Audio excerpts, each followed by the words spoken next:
আসসালামু আলাইকুম। বিবিসি আন্তর্জাতিক বিশ্ব সংবাদে আপনাকে স্বাগত। শুরুতে সংবাদ শিরোনাম, পরে বিস্তারিত। বাংলাদেশের সর্বশেষ গুরুত্বপূর্ণ আপডেট সংবাদে আপনাকে স্বাগত। শুরুতেই সংবাদ শিরোনাম, পরে বিস্তারিত। প্রথমেই জানাবো 4 নদীবন্দরে সতর্কতা, দমকা হাওয়া সহ বৃষ্টির সম্ভাবনা।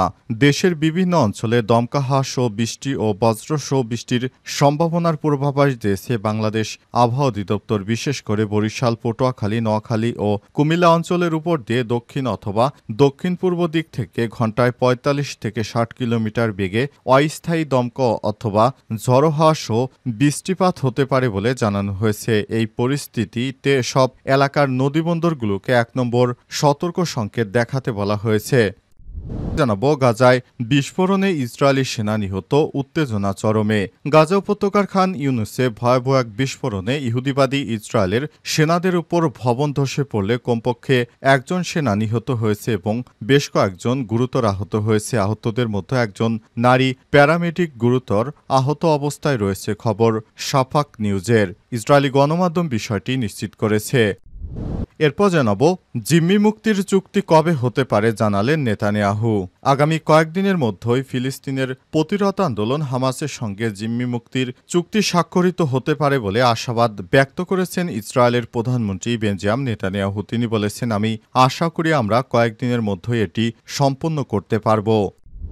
জানাবো ইরানে আবারও হামলার হুমকি ইহুদিবাদী ইসরায়েলের প্রতিরক্ষামন্ত্রী ইসরায়েল ক্যাটস বলেছেন, তেহরানের পক্ষ থেকে কোনো হুমকি পেলে ইরানে আবারও হামলা চালানো হবে। আজ এই হুমকি দিয়েছেন ইসরায়েলের প্রতিরক্ষামন্ত্রী, খবর রয়টার্সের। ক্যাটসের কার্যালয়ের এক বিবৃতিতে বলা হয়েছে, ইসরায়েলকে হুমকি দেওয়ার চেষ্টা করা হলে তেহরান তাবরিজ, ইস্পাহান সহ বেশ কয়েকটি স্থানে অস্ত্র পৌঁছে দেবে এবং সেখানে সবকিছু ধ্বংসযজ্ঞ চালাতে শুরু করবে। জানাবো পাঞ্জাবগামী 2 বাসে 9 যাত্রীকে জোরপূর্বক নামিয়ে গুলি করে হত্যা। পাঞ্জাবগামী 2টি কোচ থেকে কমপক্ষে 9 জন যাত্রীকে অপহরণ করার পরপরই গুলি করে হত্যা করেছে সশস্ত্র দুর্বৃত্তরা। ঘটনাটি ঘটেছে বৃহস্পতিবার 10 জুলাই পাকিস্তানের বেলুচিস্তান প্রদেশের ঝোপ ও লোরালাই জেলার সীমান্তবর্তী সুর দাকাই এলাকায়। চবে সহকারী কমিশনার নবিদ আলম বলেছেন, 2টি কোচ থেকে অপহৃত 9 জনের মধ্যে উদ্ধার করা হয়েছে। জানা গেছে ঘটনাটি ঘটিয়েছে ফিতনা আল হিন্দুস্তান অর্থাৎ ভারতের সন্ত্রাসীরা পাকিস্তানের অভ্যন্তরে এই সন্ত্রাসী কর্মকাণ্ড ঘটিয়েছে। 4 নদীবন্দরে সতর্কতা, দমকা হাওয়া সহ বৃষ্টির সম্ভাবনা। দেশের বিভিন্ন অঞ্চলে দমকা হাওয়া সহ বৃষ্টি ও বজ্রসহ বৃষ্টির সম্ভাবনার পূর্বাভাস দিয়েছে বাংলাদেশ আবহাওয়া অধিদপ্তর। বিশেষ করে বরিশাল, পটুয়াখালী, নোয়াখালী ও কুমিল্লা অঞ্চলের উপর দিয়ে দক্ষিণ অথবা দক্ষিণ পূর্ব দিক থেকে ঘন্টায় ৪৫ থেকে ৬০ কিলোমিটার বেগে অস্থায়ী দমকা অথবা ঝড়ো হাওয়া সহ বৃষ্টিপাত হতে পারে বলে জানানো হয়েছে। এই পরিস্থিতিতে সব এলাকার নদীবন্দরগুলোকে 1 নম্বর সতর্ক সংকেত দেখাতে বলা হয়েছে। শুক্রবার 11 জুলাই আবহাওয়াবিদ ডক্টর মোহাম্মদ আবুল কালাম মল্লিকের স্বাক্ষর করা আবহাওয়ার পূর্বাভাসে সতর্কবার্তা ভোর 5টা থেকে দুপুর 1টা পর্যন্ত বজায় ছিল। তবে এদিকে 1টার পরই নতুন সতর্কবার্তা দেওয়া হয়েছে। এদিকে আজ সকাল 7টা থেকে পরবর্তী 24 ঘন্টায় ঢাকা ও পার্শ্ববর্তী এলাকার জন্য আবহাওয়ার পূর্বাভাসে বলা হয়েছে, আকাশ আংশিক মেঘলা থেকে অতি মেঘলা হতে পারে এবং হালকা থেকে মাঝারি ধরনের বৃষ্টি হতে পারে। এ সময়ের মধ্যে দক্ষিণ অথবা দক্ষিণ পূর্ব দিক থেকে ঘন্টায় 10 থেকে 15 কিলোমিটার বেগে বাতাস প্রবাহিত হওয়ার সম্ভাবনা রয়েছে। আবহাওয়া অধিদপ্তর জানিয়েছে, দিনের তাপমাত্রা সামান্য কমতে পারে। আজ সকাল 6টা থেকে তাপমাত্রা রেকর্ড করা হয়েছে 25.3 ডিগ্রি সেলসিয়াস এবং বাতাসের আর্দ্রতার পরিমাণ ছিল 98%। আর গতকালের সর্বোচ্চ তাপমাত্রা ছিল 29.8 ডিগ্রি সেলসিয়াস এবং আজকের সর্বনিম্ন তাপমাত্রা 25.1 ডিগ্রি সেলসিয়াস। এছাড়াও গত 24 ঘন্টায় রাজধানী ঢাকায় বৃষ্টিপাত হয়েছে 26 মিলিমিটার। গাজায় বিস্ফোরণে ইসরায়েলি সেনা নিহত, উত্তেজনা চরমে। গাজা উপত্যকার খান ইউনুসে ভয়াবহ এক বিস্ফোরণে ইসরায়েলি সেনার উপর ভবন ধসে পড়লে কমপক্ষে 1 সেনা নিহত এবং বেশ কয়েকজন আহত হয়। আহতদের মধ্যে একজন নারী প্যারামেডিক গুরুতর অবস্থায় রয়েছে, খবর শাফাক নিউজের। ইসরায়েলি গণমাধ্যম জানিয়েছে, বিস্ফোরণের পরপরই ঘটনাস্থলে গোলাগুলি শুরু হয় এবং ইসরায়েলি সেনারা হামলার মুখে পড়ে। আহত সেনাদের সরিয়ে নিতে হেলিকপ্টার মোতায়েন করা হয়। এই হামলা চলমান গাজা যুদ্ধের সাম্প্রতিক সহিংসতার মাত্রাকে আরও বাড়িয়ে দিয়েছে। ইসরায়েলি দৈনিক ইদিয়ত আহরনত জানিয়েছে, গত জুন মাস ছিল চলতি বছরের সবথেকে প্রাণঘাতী সময়। এতে ২০ ইসরায়েলি সৈন্য এবং সেনা ও কর্মকর্তারা নিহত হয়েছে। এর মধ্যে ১৫ জনই মারা যায় গাজার দক্ষিণ অঞ্চলে হামাস যোদ্ধাদের সঙ্গে তীব্র সংঘর্ষে।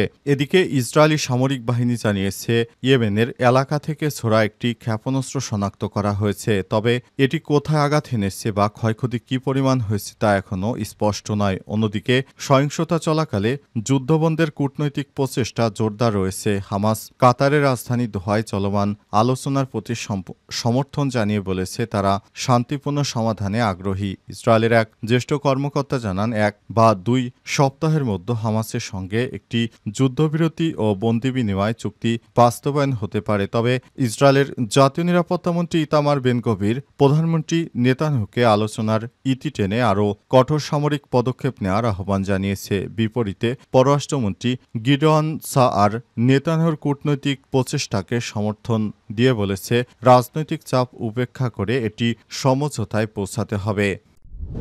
জিম্মি মুক্তির চুক্তি কবে হতে পারে জানালেন নেতানিয়াহু। আগামী কয়েকদিনের মধ্যেই ফিলিস্তিনি প্রতিরোধ আন্দোলন হামাসের সঙ্গে জিম্মি মুক্তির চুক্তি স্বাক্ষরিত হতে পারে বলে আশাবাদ ব্যক্ত করেছে ইসরায়েলের প্রধানমন্ত্রী বেঞ্জামিন নেতানিয়াহু। তিনি বলেছেন, আমি আশা করি আমরা কয়েকদিনের মধ্যেই এটি সম্পন্ন করতে পারব। ওয়াশিংটন সফর শেষে ইসরায়েলে ফিরে যাওয়ার আগে নিউজম্যাক্সের গ্রেটা ভ্যান এস্টেরনকে এক সাক্ষাৎকারে তিনি এসব কথা বলেছেন। খবর the Times of Israel. Netanyahu বলেছেন, আমাদের সম্ভবত ৬০ দিনের যুদ্ধবিরতি হবে। প্রথম ধাপে জিম্মিদের মুক্ত করে আনা এবং এরপর ৬০ দিন সময় নিয়ে এর অবসান ঘটানোর জন্য আলোচনার চেষ্টা করা। তিনি আরও বলেছেন, এটি গাজা যুদ্ধে আজ কিংবা আগামীকালও শেষ হতে পারে যদি হামাস তাদের অস্ত্র সমর্থন করে। তিনি আরও বলেছেন, আমরা মনে করি আমরা এটি সম্পন্ন করতে পারব। আমি বলবো না যে আমাদের যুদ্ধের একটি লক্ষ্য রয়েছে যা অর্জন করা অসম্ভব। আমরা এই দানবের অর্থাৎ হামাসকে পরাজিত করতে এবং তাদের জিম্মিদের ফিরিয়ে আনতে যাচ্ছি। ইসরায়েলের প্রধানমন্ত্রী আরও বলেছেন, হামাস গাজার যুদ্ধক্ষেত্র থেকে বেসামরিক নাগরিকদের পালাতে বাধা দেওয়া সহ সহিংস ব্যবহার করছে। নেতানিয়াহু আরও বলেছেন, এটি গাজা একটি যুদ্ধবাহিনী, একটি শাসক বাহিনী যারা তার জনগণকে নির্যাতন করে আমাদের জনগণকে আমাদের বেসামরিক নাগরিকদের লক্ষ্য করে এবং তাদের বেসামরিক নাগরিকদের মানব ঢাল হিসেবে ব্যবহার করে। এরপর তারা অভিযোগ করে যে বেসামরিক লোকসান আমাদের কারণেই হচ্ছে।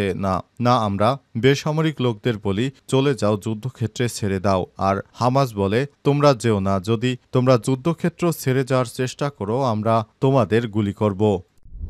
ইরানে আবারও হামলার হুমকি ইসরায়েলের প্রতিরক্ষামন্ত্রী ইসরায়েল ক্যাটস বলেছেন, তেহরানের পক্ষ থেকে কোনো হুমকি পেলে ইরানে আবারও হামলা চালানো হবে। আজ ইহুদিবাদী ইসরায়েলের সেনাদের পক্ষ নিয়ে এমন কথা বলেছেন তিনি। অবস্থায় তিনি সতর্ক করে বলেছেন, যদি আবারও নতুন করে কেউ ইসরায়েলে হামলা চালানোর চেষ্টা করে বা হুমকি ধামকি দেয় তাহলে ইহুদিবাদী ইসরায়েলেরা আবারও নতুন করে হামলা চালাবে। ইরানকে বলা হয়েছে, তারা যদি ভবিষ্যতে আর কখনো ইহুদিবাদী ইসরায়েলের উপর হামলা চালানোর চেষ্টা করে তাহলে সরাসরি তাদের উপরও হামলা চালানো হবে। আজ এক বিবৃতিতে এই তথ্য জানিয়েছে ইসরায়েলের প্রতিরক্ষামন্ত্রী ইসরায়েল ক্যাটস। গাজা যুদ্ধ চলাকালে ইহুদিবাদী ইসরায়েলেরা নির্বিচারে সাধারণ মানুষকে হত্যা করছে, কিন্তু তাদের বিরুদ্ধে কেউ কথা বলতে গেলেই তাদেরকে হুমকি ধামকি দেওয়া হচ্ছে। ইহুদিবাদী ইসরায়েলিরা যেভাবে নিরীহ ফিলিস্তিনিদেরকে হত্যা করছে, কিন্তু পুরো মুসলিম বিশ্ব এখনও নিশ্চুপ হয়ে আছে। তারা কোনো কথাই বলতে পারছে না। তারা ইসলামিক সুন্নি রাষ্ট্র হয়েও তারপর তারা এখন নিজেরা মুখে কলু পেটে বসে আছে। তারা সব সময় নিজেদেরকে সুন্নি দাবি করলেও সুন্নিদের বিপদে অন্য সুন্নিরা এগিয়ে আসে না। এটি হচ্ছে পৃথিবীর সবথেকে একটি মুসলিমদের জন্য দুর্ভাগ্যজনক যে তারা নামে মুসলিম হয়েছে, কাজে নয়। তারা ইহুদিবাদী ইসরায়েলের সঙ্গেই গোপনে আঁতাত করার চেষ্টা করছে। সৌদি আরব সহ সিরিয়া এবং নতুন করে কাতার ও সংযুক্ত আরব আমিরাত এসব রাষ্ট্রগুলি ইহুদিবাদী ইসরায়েলের সঙ্গে তারা আঁতাত করে চলার জন্য চেষ্টা করছে। তারা এমনিতেই আগে থেকে সৌদি আরব ইহুদিবাদী ইসরায়েলে এক পা দিয়ে রেখেছে। তারা চাইছে আমরা ইহুদিবাদী ইসরায়েলের হয়ে একসঙ্গে ব্যবসা বাণিজ্য করব এবং রাষ্ট্র পরিচালনা করব, কিন্তু মুসলিমদের বিপদ আপদে তারা একবারও পাশে দাঁড়াচ্ছে না। এটি হচ্ছে সৌদি আরবের নেমখারামিতা।